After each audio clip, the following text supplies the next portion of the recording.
Assalamualaikum warahmatullahi wabarakatuh. Salam guru penggerak. Perkenalkan, saya Sunarti, calon guru penggerak angkatan 9 dari SMP Negeri 237 Jakarta.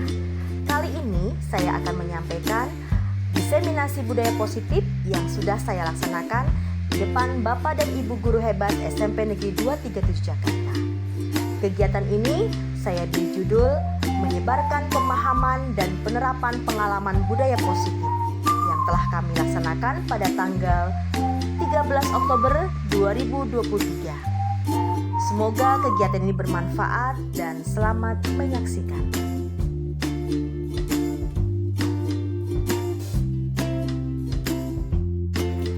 Bapak dan Ibu guru hebat, karena di sekolah kami di SMP Negeri 237 Jakarta ada 2 calon guru penggerak, maka untuk kegiatan pengimbasan kepada Bapak dan Ibu guru kami laksanakan secara berkolaborasi.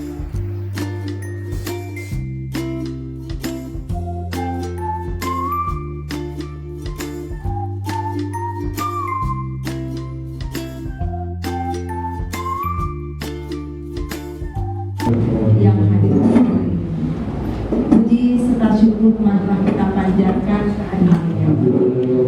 Sebelum acara ini kita mulai, saya akan membacakan susunan acara kita siang hari ini.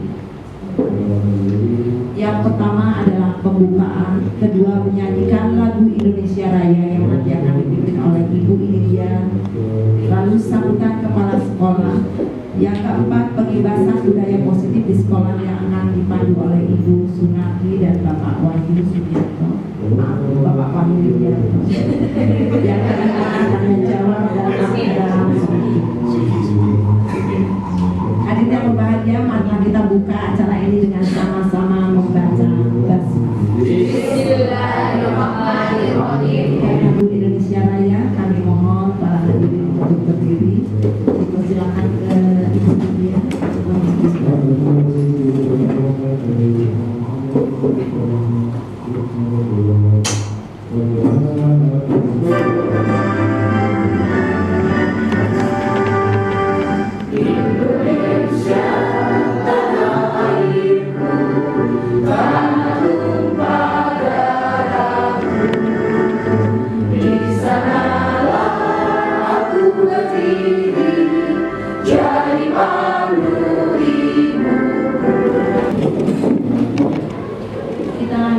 Acaranya yaitu sambutan dari Kepala SMP Negeri 237 Jakarta kepada Bapak Rahman MPD, dipersilakan.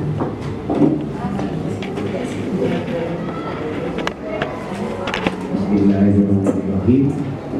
Assalamualaikum warahmatullahi wabarakatuh. Waalaikumsalam warahmatullahi wabarakatuh. Siang dan salam sejahtera untuk kita semua.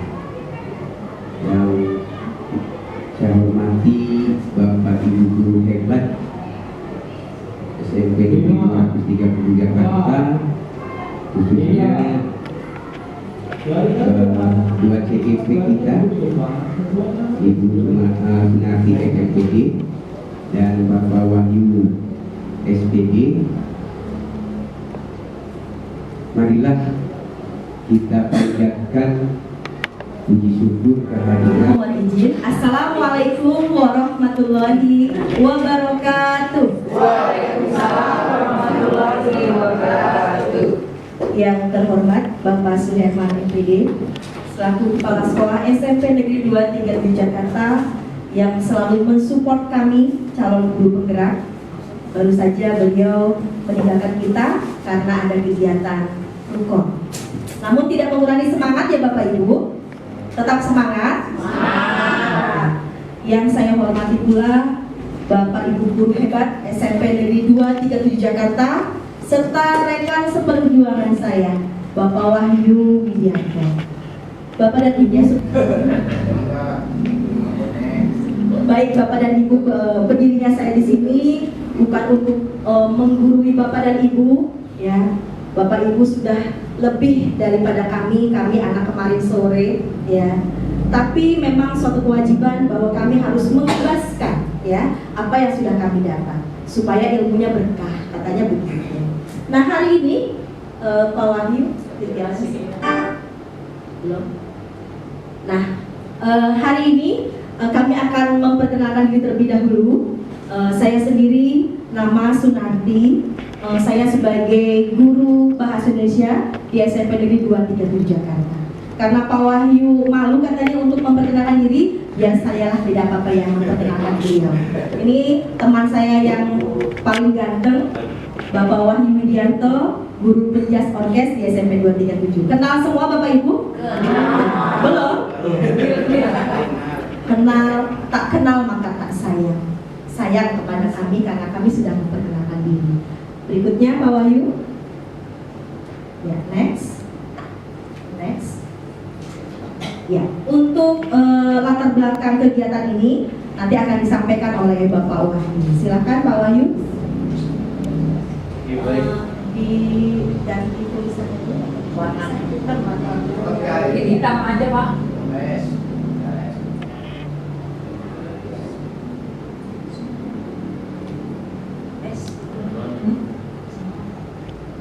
Maaf sebelumnya jika saya salah nih, karena saya masih belajar di sini. Mungkin Bapak Ibu yang lebih pengalaman lebih di depan dari saya.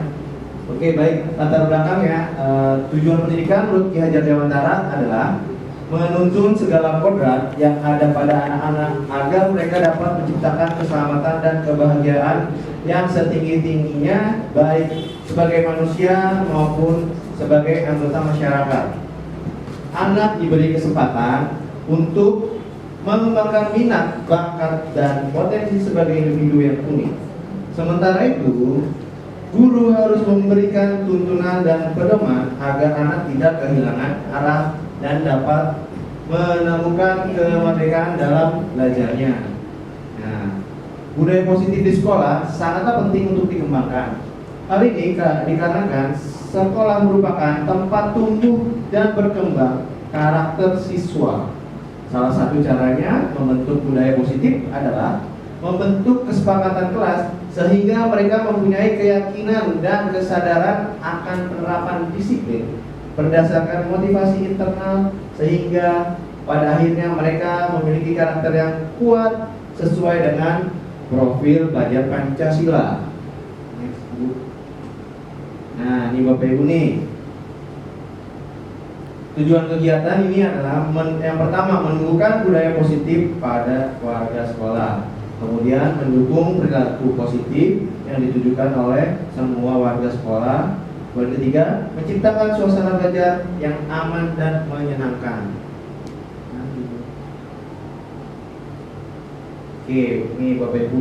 Di sini ada tolak ukur keberhasilannya. Nah, yang pertama terbentuknya kesepakatan kelas dan keyakinan kelas yang dibuat oleh siswa bersama guru-guru. Mungkin pas baru masuk kita membuat kesepakatan kelas supaya kesepakatan kelas itu nyaman dan aman dan tentram. Kemudian siswa menerapkan kesepakatan dan keyakinan kelas secara konsisten. Nah, jadi setelah dibuat kesepakatan itu, kita bersama-sama satu kelas, siswa dan guru menyepakati atau secara langsung kita harus konsisten apa yang kita buat peraturan kelas. Yang ketiga, menguatkannya karakter positif dalam diri siswa seperti religius, disiplin, tanggung jawab, gotong royong, dan lain-lain, serta siswa merasa aman, nyaman, senang berada di sekolah. Keempat, sebagian besar guru sudah menerapkan segitiga restitusi dalam menangani kasus siswa. Seperti itu. Nah, dilanjutkan dengan Ibu Sunarti. Ya, terima kasih Pak Wahyu. Selanjutnya, ini ada pertanyaan pemantik ya Bapak dan Ibu. Pasti Bapak dan Ibu bisa menjawabnya. Nanti caranya, Pak Wahyu akan membagikan kertas post-it untuk Bapak dan Ibu. Ada 2 pertanyaan, tidak susah pertanyaannya Bapak Ibu. Yang pertama, Bapak Ibu pasti punya angan-angan, punya harapan, punya impian lingkungan pembelajaran yang seperti apa yang diharapkan, ya. Jadi Bapak Ibu itu dalam impian Bapak Ibu ingin lingkungan pembelajaran seperti apa yang diharapkan di SMP 237 pada saat KBM. 237 kan guru hebat.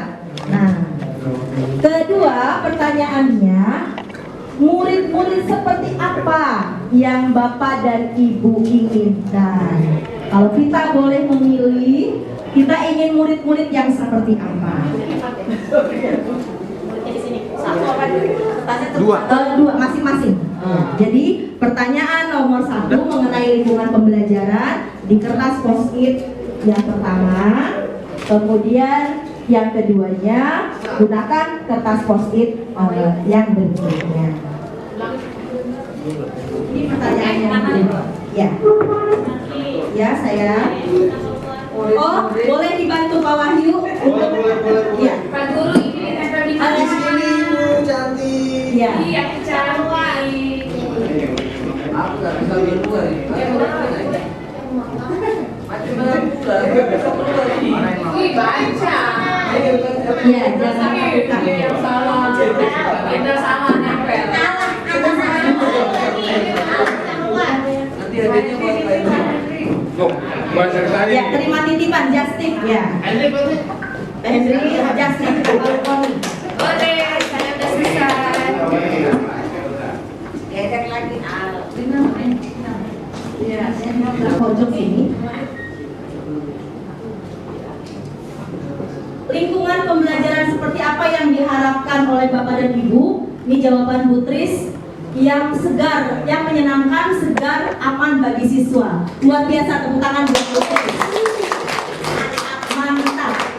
Kemudian dari Ibu ini dia, lingkungan pembelajaran yang aman, nyaman, dan menyenangkan serta bersih. Bersihnya Bu. Ya, bersihnya. Kemudian ini Bu NJ, lingkungan yang nyaman, aman, bersih, dan kondusif. Ya. Ada satu kesamaannya Bapak dan Ibu ya? Ya. Apa tadi ada? Aman, kondusif ya. Kalau saya baca semuanya nanti sampai maghrib ya Pak ya. Nah, sekarang yang kedua, murid-murid seperti apa yang Bapak dan Ibu harapkan? Ini Bu Jenderal nih, murid yang berkarakter. Tepuk tangan buat Bu Jenderal. Bu SM, siapa ya Bu SM? Oh, Bu Siti Nurhida. Murid yang berkarakter, sama jawabannya. Padahal tidak contek-contekan ya Bapak Ibu, tapi berarti impiannya sama. Kemudian saya intip lagi RHB, siapa ya RHB?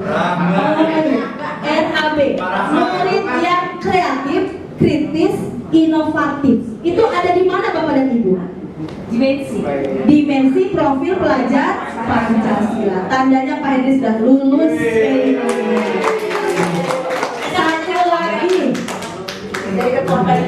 kurikulum Merdeka hadir untuk menyempurnakan karakter. Al-Quran hadir juga untuk menyempurnakan akhlak manusia. Seperti itu. Lanjut Pak Wahyu. Nah, untuk konsep inti budaya positif, silahkan Pak Wahyu bacakan. Oke, terima kasih Ibu Nanti.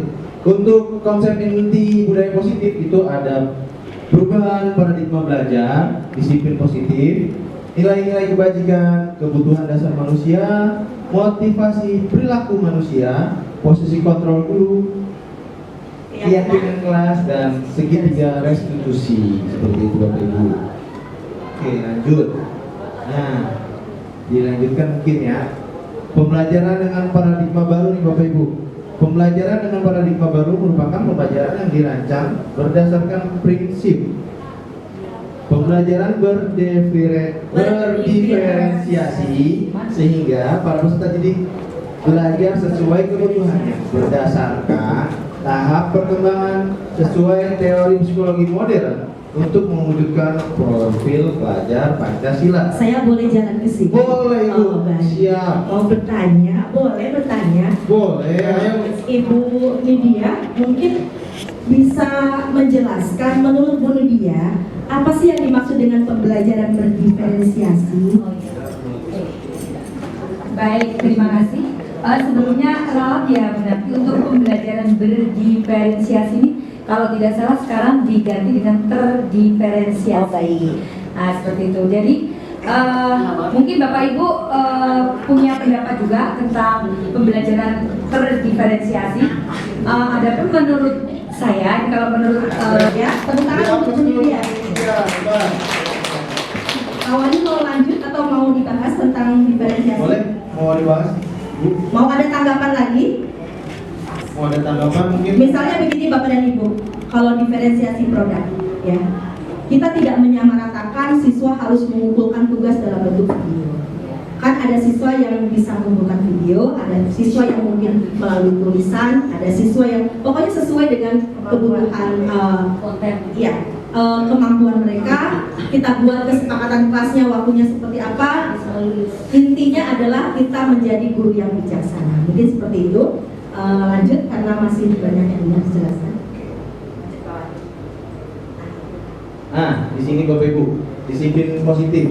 Di sini disiplin positif dari kata disiplina. Ya, Bapak Ibu. Disiplina. Bukan cipinang ya, Bapak. Yang artinya belajar. Disiplin mengacu pada disiplin diri yang memiliki tanggung jawab terhadap apa yang dilakukan berdasarkan nilai-nilai yang diyakini. Kemudian, disiplin positif merupakan salah satu cara penerapan disiplin yang bertujuan untuk menumbuhkan kesadaran serta memberdayakan peserta didik tanpa imbalan, penghargaan atau reward atau ancaman atau hukuman. Gitu. Nah, kita lanjut sebentar. Sebagai peserta didik, tujuan kita adalah menciptakan peserta didik yang memiliki disiplin diri sehingga mereka berperilaku mengacu kepada nilai-nilai kebijakan universal dan memiliki motivasi intrinsik dalam perubahan perilaku ke arah yang lebih baik. Seperti itu Bapak Ibu. Mungkin mau dijelaskan dengan Bu Narti ya, Bu Narti? Saya tambahkan, biasanya kita itu sering memberikan reward kepada siswa. Betul Bapak Ibu? Betul. Supaya siswa itu termotivasi. Tapi motivasinya nanti secara eksternal. Kalau tidak ada reward, mereka kurang tertantang. Boleh seperti itu, tapi jangan keterusan. Supaya apa? Menumbuhkan motivasi intrinsik. Oleh karena itu, disiplin positif nantinya adalah tanpa imbalan, ya. Kemudian tanpa ancaman. Kita sadar betul ya, kalau murid terlambat, kita wajahnya seperti apa? Bu Ratna, kalau murid terlambat, apa yang terucap dari mulut Bu Ratna? Menghadap ke sana boleh. Kalau murid terlambat, Bu Fitri yang terlambat. Bu Fitri. Nih, Bu Fitri menghadapnya ke kamera.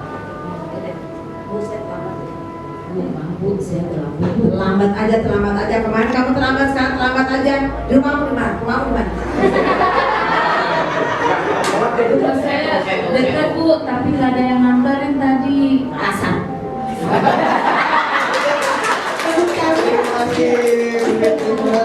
Kolaborasi yang sangat bagus. Itulah kita. Iya. Tapi besok sudah nggak begitu ya. Ini gurunya kejam banget ya. Ya, mungkin lanjut saja. Silakan Pak Uni. Oke, di sini nilai-nilai kebajikan, nilai-nilai disepakati bersama, lepas dari suku bangsa, agama, bahasa maupun latar belakangnya. Contoh nilai kebajikan institusi atau organisasi Bapak Ibu. Nah, di sini kita ada profil pelajar Pancasila, beriman dan bertakwa kepada Tuhan Yang Maha Esa dan berakhlak mulia, berkebinekaan global, gotong royong, mandiri, kreatif dan bernalar kritis. Kemudian Ibo Primary Years atau program atau PYP.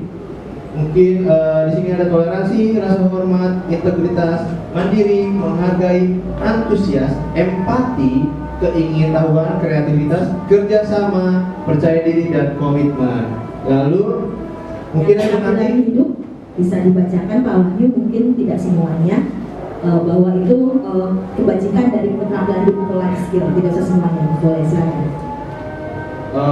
Dapat dipercaya lurus mati, pendengaran hati, dapat lurus hati ini bukan mati ya Bu ya, maafin poli. Lurus aktif, pendengar aktif, tidak merendahkan orang lain seperti itu Bapak Ibu ya. Luar biasa.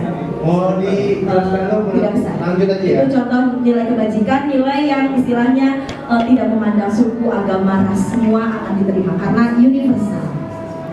Nah, sekarang kita lanjut ke kebutuhan dasar manusia. Bu Pris, apakah punya kebutuhan dalam hidup?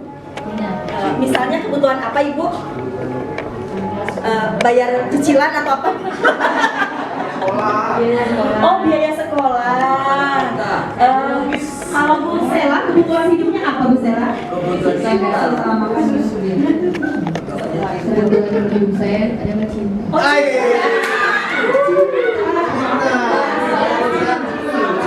sudah bayar cicilan sudah Pak Bejo. Kebutuhan hidupnya apa Pak Bejo? Kalau pendidikan, tepuk tangan Bapak Bejo. Mungkin Bu MJ ini masih gadis sepertinya. Kebutuhannya apa sih Bu MJ? Sayang. Beda ya kalau muda-muda itu kasih sayang. Saya penasaran ini Ibu Siti Nurida, guru BK, kebutuhannya apa Ibu? Kalau udah tua gitu. Oh, kebutuhannya adalah melayani dan dilayani. Oh, Putris, kalau Putris kerudung merah sepertinya ini Jalan-jalan ya, Mak. Ya udah bisa jalan-jalan. Kiri. Oh, sesuai ya. Inginnya jalan-jalan ke luar negeri, shopping, pulang dompetnya penuh lagi ya. Bahagia. Nah, sekarang kita lihat 5 kebutuhan dasar manusia. Lanjut Pak Wahyu. Nah, ternyata benar. Iya. Bertahan hidup. Iya. Yang paling pertama pasti kebutuhan bertahan hidup. Kita perlu apa Bapak dan Ibu? Makan, tempat tinggal, keamanan, kesehatan, kebutuhan dasar. Kalau Pak Henry lapar, kira-kira bisa bekerja Pak Henry? Oke.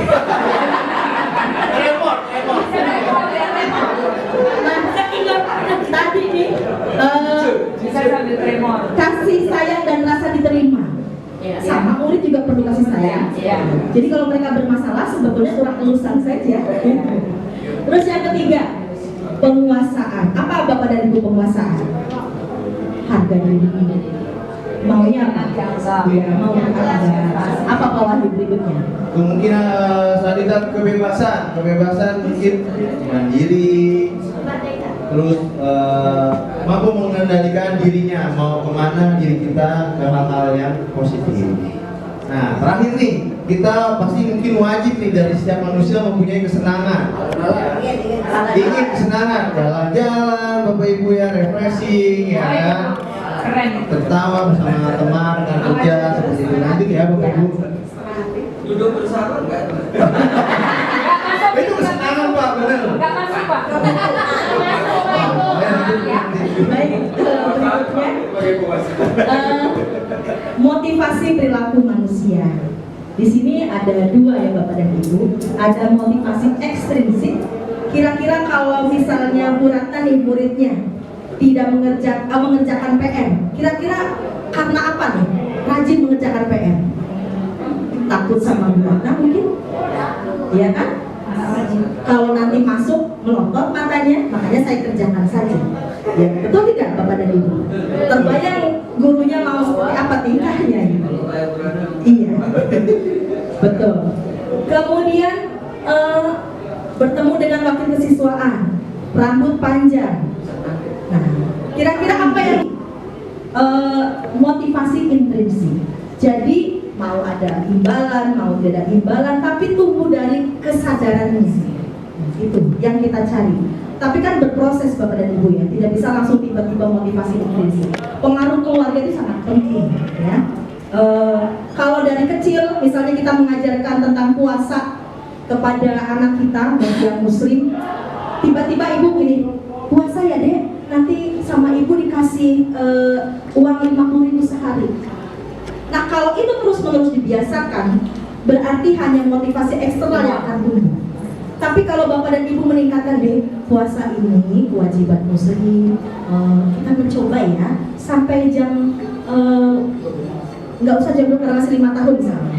1 jam 30 menit tidak apa-apa, tidak usah diberikan imbalan misalnya. Jadi ada 2 pilihan. Sekarang Bapak dan Ibu sudah tahu, oh ternyata lebih baik ke motivasi intrinsik karena tumbuh budaya positif.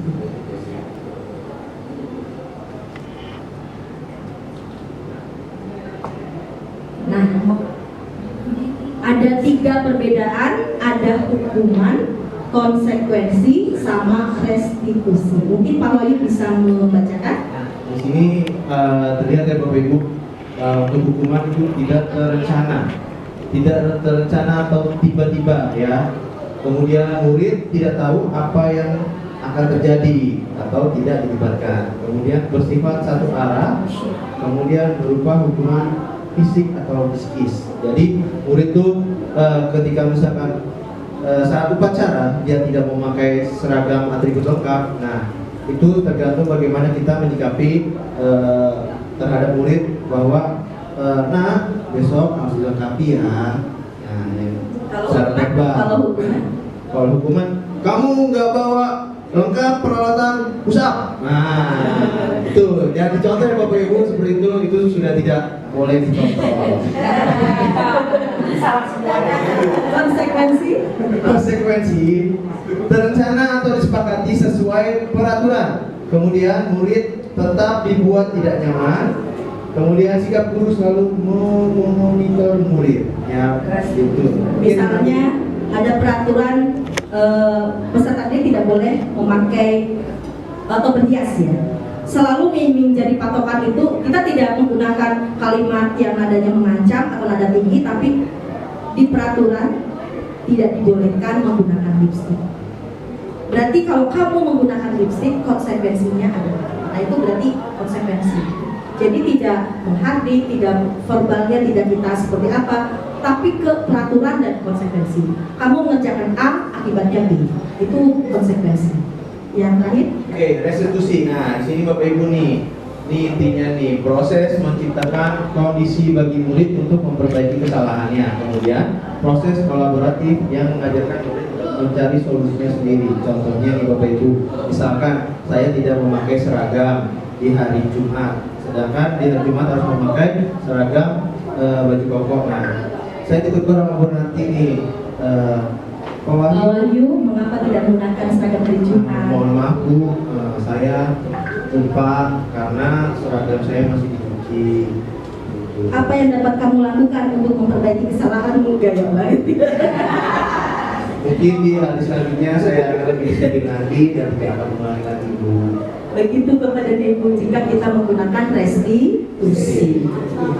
Lanjut. Ya. Lebih halus ya. Nah, ini mau speaking terlebih dahulu Pak Wahyu? Oh boleh. Ya. Kita speaking dulu ya Bapak Ibu. Nah, saya di sini ada clue-nya. Putih sama red, merah, beda. Perhatikan clue-nya. Jika Pak Bejo dan Pak Sartono itu beda, maka Bu Neni dan Bu Retno itu Neni, sebut namanya, gak usah pakai Pak. iya. Neni dan Retno itu Sama, baik. Kita ingatkan dulu 5 posisi. 1 tadi penghukum. Yang kedua pembuat rasa bersalah. Yang ketiga teman. Yang keempat pemantau. Yang kelima manajer. Nah pilih salah satu dari ini. Gimana coba kalau orang tak kamu tahu begitu? Yang paling dominan itu yang sudah? Iya, tulis saja nomor 1 gitu. Nah, biar satu post-it. Ya.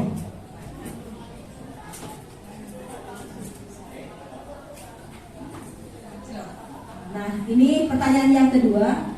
Adi, tahukah kamu jam berapa kita memulai? Tahu Pak, kamu terlambat 15 menit. Apakah kamu sudah mengerti konsekuensi yang harus dilakukan bila terlambat? Nah, itu posisinya apa? Ya, tulis silakan. Silakan Bapak Ibu tulis. Ditempelkan. Tidak usah ditempel. Saya ambil.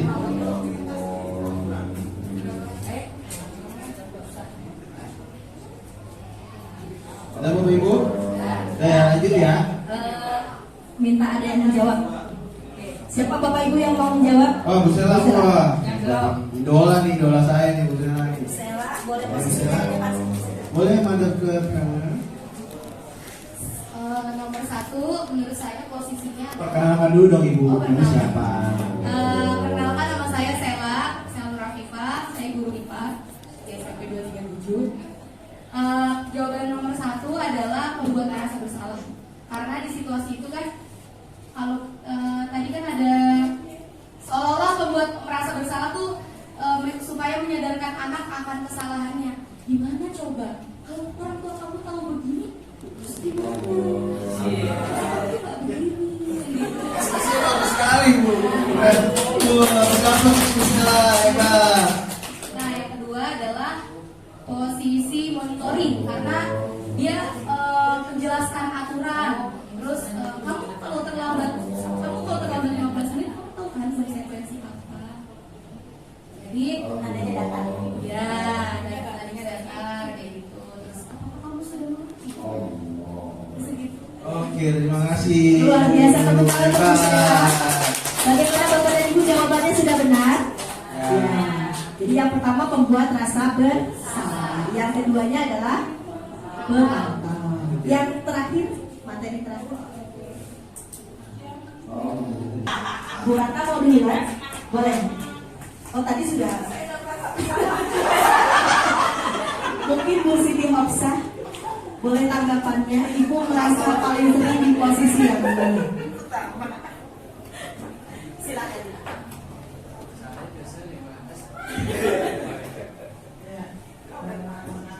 Ya, kayaknya kalau nggak ingat kadang pernah sih posisi pertama. Nggak ingat. Tapi kalau udah sadar ya menanyakan dulu, terus ngasih pertanyaan supaya anak itu tahu bahwa itu salah gitu. Jadi untuk membuat anak itu merasa tidak terhargai, jadi saya berikan pertanyaan terlebih dahulu.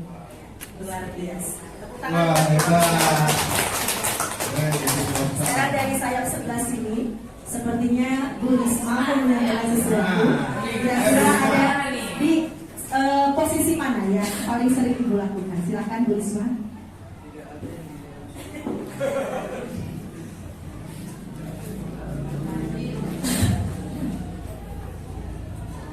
Yang ada 5 posisi yang sudah kita perhatikan.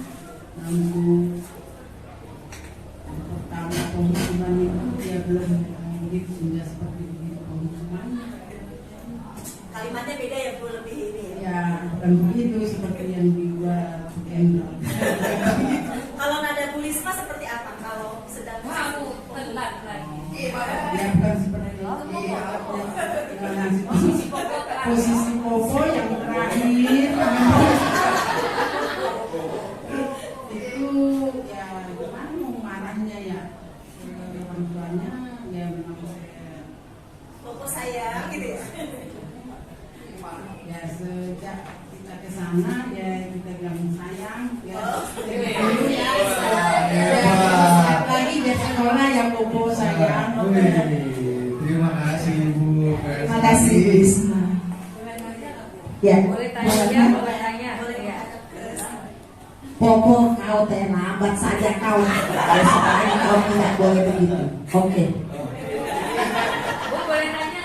Boleh silakan Bu Lydia. Baik, ini untuk kasus yang terakhir tadi ya. Yang guru siapa tadi ya? Yang terakhir tadi kan dia bertanya dengan lembut, kemudian dia bilang apa tuh? Nanti kamu dibangunin alarm, dibangunin siapa? Nah ini ada kasus di kelas. Ini kan kita harus berbicara nyata ya. Di kelas saya sendiri ada anak yang datang, dia udah kelihatan takut dari jauh tuh karena terlambat. Saya nggak mau sebutin namanya. Kemudian saya nggak marah, langsung bertanya, kok tumben terlambat kenapa? Itu pertama. Udah masuk. begitu minggu berikutnya terlambat lagi, orang yang sama beda dong, kita tanggapkan namanya suasana hati pasti beda karena udah 2 kali. Kenapa sampai terlambat? Dia bilang alarm sudah saya bunyikan, kemudian saya matikan lagi Bu, ketiduran lagi. Loh memang nggak ada ayah, ayahnya berangkat lebih pagi, ibunya berangkat lebih pagi, jadi posisi anak ini sendiri. Nah ini bagaimana solusinya? Karena ini berulang. Jadi barangkali Bapak Ibu punya pengalaman, mohon masukan dari teman-teman. Terima kasih. Ini aja saya. Ya, ini Bapak dan Ibu harus kita sampaikan karena kita sering menghadapi kasus siswa ya. Ada yang namanya segitiga restitusi. Nanti ada video yang akan menjelaskan, pasti lebih jelas. Hanya saya sampaikan bahwa segitiga restitusi itu adalah suatu proses dialog yang dijalankan antara guru dengan siswa agar siswa itu menemukan solusi. Jadi diajak, digiring supaya siswa itu mandiri, bertanggung jawab, menemukan solusinya. Seperti itu kalau segitiga restitusi. Jadi untuk mencari solusi dari permasalahan. Dinamakan segitiga karena ada 3 tahapan. Tahapan yang pertama adalah menstabilkan keadaan. Jadi kalau siswa kita ada kesalahan, tidak langsung kita menjudge ya, tapi langsung ibu juga dulu seperti itu. Apa yang kamu lakukan sangat manusiawi. Jadi kita stabilkan dulu keadaan siswa. Yang keduanya adalah memvalidasi tindakan yang salah. Ya, siswa harus tahu tindakan salahnya seperti apa dan kita ubah keyakinannya supaya mereka bertanggung jawab, kemudian tahu. Satu video lagi, mohon izin Bapak Ibu ya, ini ilmu yang sangat bermanfaat.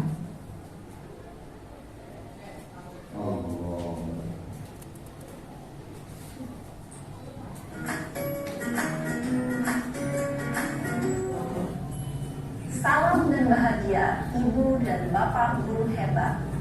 Pada video kali ini kita akan membahas tentang salah satu program disiplin positif yang diterapkan di lingkungan sekolah yang dikenal dengan nama restitusi. Yakni bermanfaat atau tidak ya.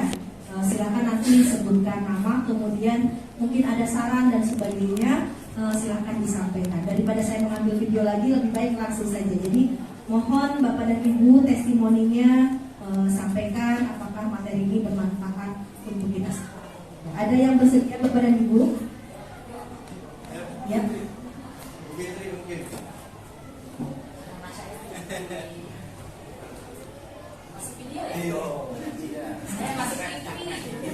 Bismillahirrahmanirrahim. Assalamualaikum warahmatullahi wabarakatuh. Terima kasih Bu Narti diberikan kesempatan untuk merefleksi kegiatan ini.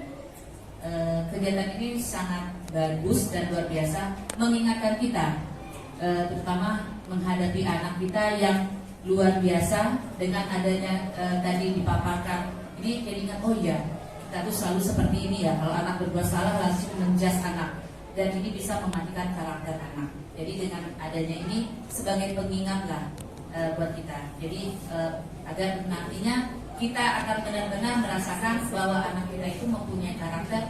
Jadi adab dan ilmu akan sejalan. Ya, itu menurut aku Luar biasa. Mungkin ada yang lain dari guru BK mungkin mau menyampaikan sesuatu.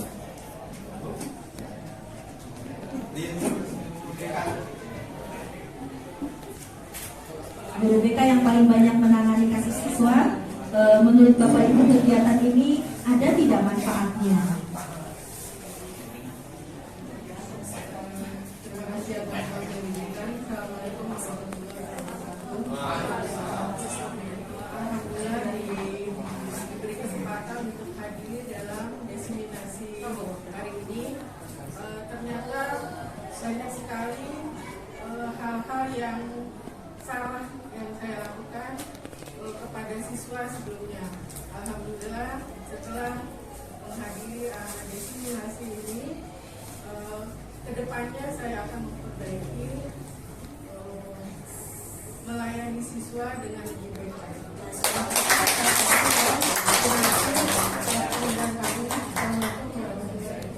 Waalaikumsalam warahmatullahi wabarakatuh. Luar biasa. Ini closing statement.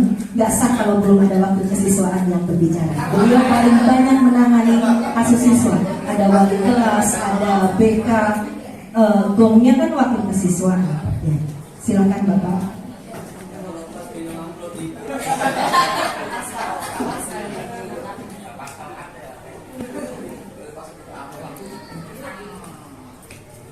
Terima kasih ya. Assalamualaikum warahmatullahi wabarakatuh. Memang untuk menangani hal-hal berkaitan dengan kesiswaan itu setiap guru pasti punya pola yang berbeda seperti yang ditayangkan tadi. Ada yang polanya mendukung, ada yang manajer, ada yang pemantau dan sebagainya.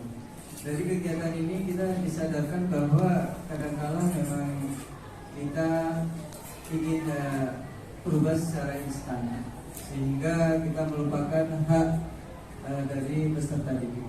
Mungkin ini bagi saya pribadi, mungkin ini reminder bahwa saya harus lebih bijaksana ketika menangani peserta didik. Untuk pertama itu harus tahu latar belakang dari peserta didik kenapa berbuat kesalahan, terutama ketika terlambat pasti ada alasan dari peserta didik tersebut. Saya menyoroti dua kasus yang kebetulan tadi diangkat dari Josephine dan Afdal. Ini latar belakangnya sebenarnya masalah sosial. Josephine itu problemnya adalah keluarga. Jadi kadang-kadang kita tidak sampai ke sana. Kenapa dia terlambat? Karena dia harus menghidupi Prestasi, cerdas, berkarakter, terampil dan berwawasan lingkungan. Tepuk tangan untuk kita semua. Ya, dengan berakhirnya refleksi tadi, selesai sudah kegiatan Disseminasi hari ini. Saya dan Pak Wahyu mengucapkan terima kasih banyak Bapak dan Ibu sudah meluangkan waktu. Mudah-mudahan Allah menggantinya dengan kesehatan dan rezeki yang baik. Demikian saya akhiri dengan Assalamualaikum warahmatullahi wabarakatuh. Bisa kita terapkan dalam menangani siswa di SMP kita yang kita cintai sehingga lebih manusiawi lagi ya Bu. Kalau saya memang mohon maaf memang belum manusiawi begitu. Tapi dengan materi ini saya sadar diri untuk berubah menjadi yang lebih baik. Sebelum saya tutup acara ini, izinkan saya membacakan pantun. Beli semangka langsung dibelah, dibagi-bagi untuk dimakan kita. Menerapkan budaya positif di sekolah, mewujudkan visi sekolah kita. Terima kasih untuk partisipasi Bapak dan Ibu. Kita tutup acara ini dengan sama-sama mengucapkan hamdalah. Billahi taufiq wal hidayah. Wassalamualaikum warahmatullahi wabarakatuh.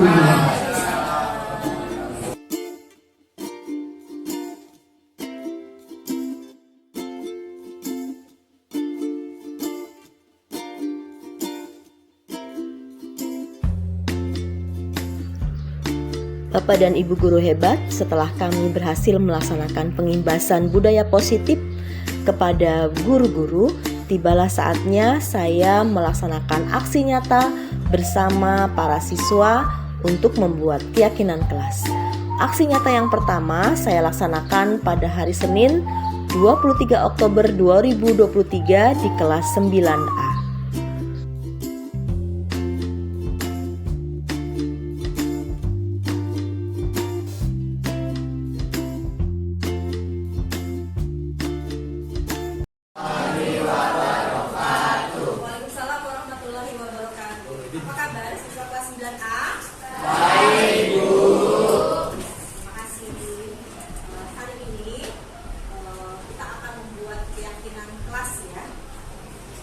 Kelas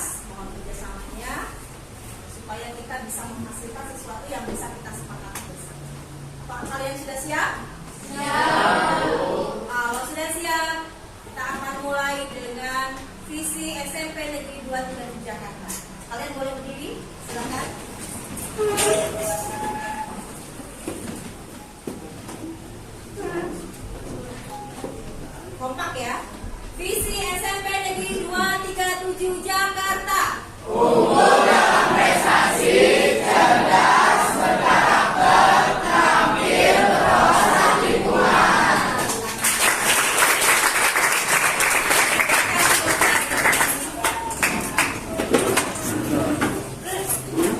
Yang duduknya menghadap ke sebelah sana, boleh karena Ibu akan menjelaskan terlebih dahulu posisinya kita.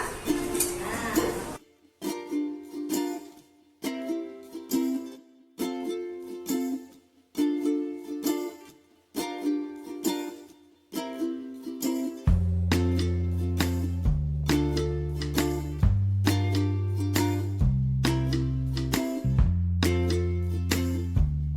Sembilan akan pinter-pinter. Ada pertanyaan pertama. Pernah naik motor? Kira-kira pertanyaan Bu Nanti ini, kenapa sih kita harus menggunakan helm? Skill?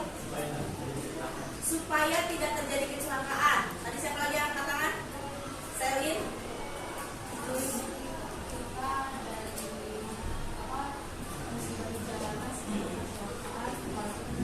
Kepalanya tetap? Gak mau kan kepalanya terpisah dari badannya? Ada lagi? Ada nggak yang berpikir karena Bu takut ditangkap polisi Bu? Ada nggak? Ada. Pasti ada ya. Tapi rata-rata itu berpikirnya kenapa? Untuk apa? Keamanan. Keamanan itu berarti keyakinan. Saya naik motor pakai helm biar aman. Itu keyakinan. Jadi bukan karena apa? Bukan karena polisi, bukan karena pokoknya selain itu, tapi karena aman Bu, aman. Kan kalau terbentur itu jadinya nggak apa. Terus yang kedua, apa pertanyaannya?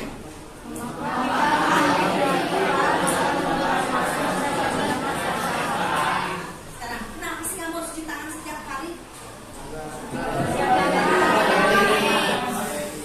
Dan, ayo angkat tangan jangan koyak, ya, kenapa sih kita harus cuci tangan? Siapa? Oh, dari kuman bakteri. Bukan karena disuruh dulu. Ada lagi jawaban yang lain? Rafael, kenapa kamu harus cuci tangan, Rafael? Biar tidak ada, biar tangannya bersih ya, tidak ada bakteri. Terus selain itu, kenapa sih kamu harus pakai masker? Kenapa sih?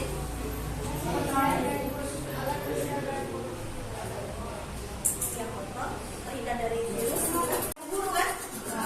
Tapi karena keyakinanmu tentang kesehatan. Nah, keyakinanmu tentang kesehatan adalah keyakinan. Paham? Jadi keyakinan itu segala sesuatu yang kamu percayai. Gitu. Kamu yakini.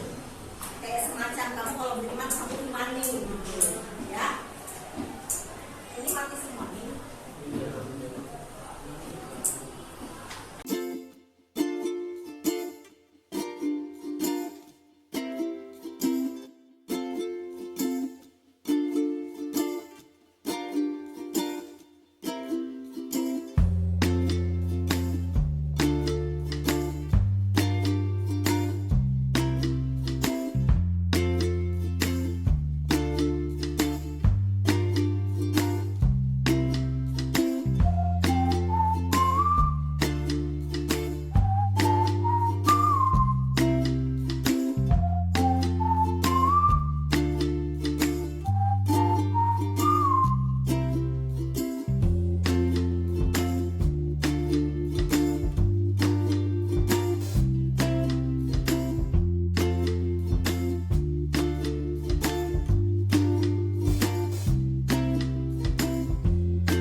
Kalian warna kuning. Nulis apa? 5 peraturan kelas, 5 keyakinan kelas, nilai kebaikan. Nanti kalau yang dibandingkan sama tuan ya.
Bapak Ibu guru yang hebat, jika sebelumnya kita sudah melaksanakan aksi nyata di kelas 9A, kini tiba saatnya kita praktikkan aksi nyata membuat keyakinan kelas di kelas 9B.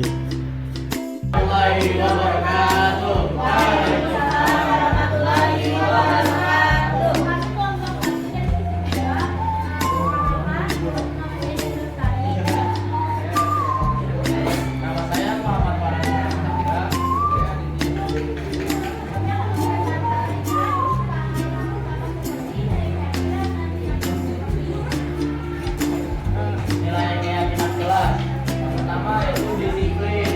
Tanpa disiplin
Bapak dan Ibu guru hebat, hasil kerja kelompok ini selanjutnya akan ditindaklanjuti dengan pembuatan kanva dan akan ditempel di masing-masing kelas, ditandatangani oleh wali kelas serta para siswa.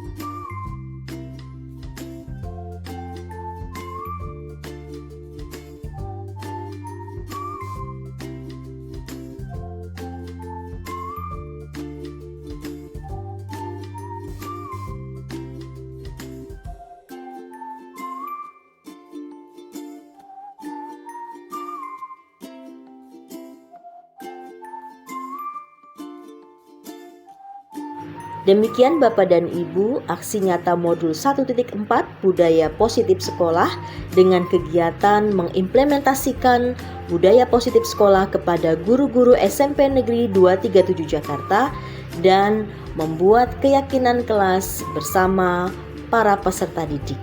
Semoga kegiatan ini bermanfaat. Salam guru penggerak. Guru penggerak itu tergerak, bergerak, dan menggerakkan. Sampai jumpa. Wassalamualaikum warahmatullahi wabarakatuh.